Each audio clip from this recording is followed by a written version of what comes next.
हमारा घर हमारा विद्यालय के अंतर्गत अब हम शुरू करते हैं प्रोजेक्ट कार्य 15।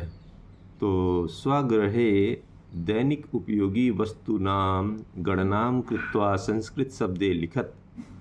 आपके घर में उपयोग होने वाली वस्तुओं की गणना करके संख्या को संस्कृत शब्दों में लिखिए। तो शुरू कर देते हैं। तो ये दिया हुआ है वस्तुएं, संख्या और संस्कृत शब्द।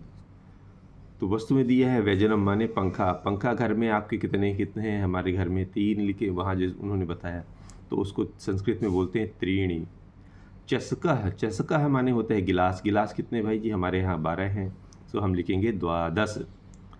सचलः, सचलः माने मोबाइल। मोबाइल कितने हैं? 2, तो लिखेंगे इसको संस्कृत में द्वे। दूरदर्शनम टीवी। टीवी कितना है? 1 ही है, सो उसको लिखेंगे एकम। आसंदः माने कुर्सी। कितने हैं भाई कुर्सी अपने घर में? 6 हैं, तो हम लिखेंगे वहाँ पे षट। छत्रम, छत्रम माने छाता। छाता कितने हैं? 2 हैं, तो लिखेंगे द्वे।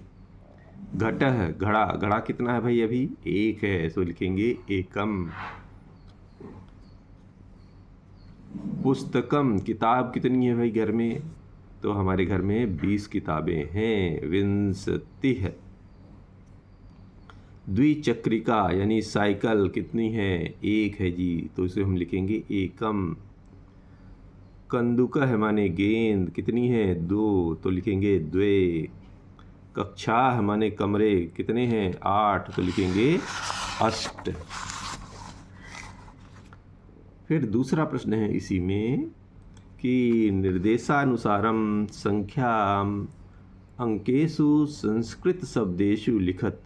निर्देशानुसार संख्याओं को अंकों या संस्कृत शब्दों में लिखिए, अंकों में और शब्दों में।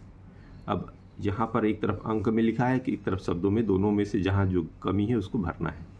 तो 5 को संस्कृत में बोलते हैं पंच, 2 को बोलते हैं द्वे, 3 को बोलते हैं त्रीणी, 4 को बोलते हैं चत्वारि, 7 को बोलते हैं सप्त, 8 को बोलते हैं अष्ट, 1 को बोलते हैं एकम, 6 को बोलते हैं षट, 9 को बोलते हैं नव, 10 को बोलते हैं 10।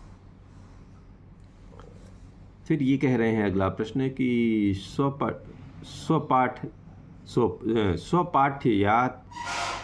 स्वपाठ्य पुस्तकात त्रयः संस्कृत श्लोकाः लिखत।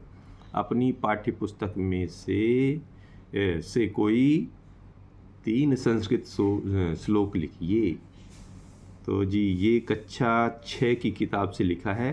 7वीं वाले 7वीं की किताब से लिखेंगे और 8वीं वाले 8वीं की किताब से लिखेंगे। ठीक है, तो ये 6वीं वाली किताब से लिखा है कि विद्या ददाति विनयम विनयाद याति पात्रताम पात्रत्वाद धनमाप्नोति धनाद धर्मः ततः सुखम। दूसरा है विदेशेषु धनम विद्या व्यसनेषु धनम मति परलोके धनम धर्मः शीलम सर्वत्र वै धनम।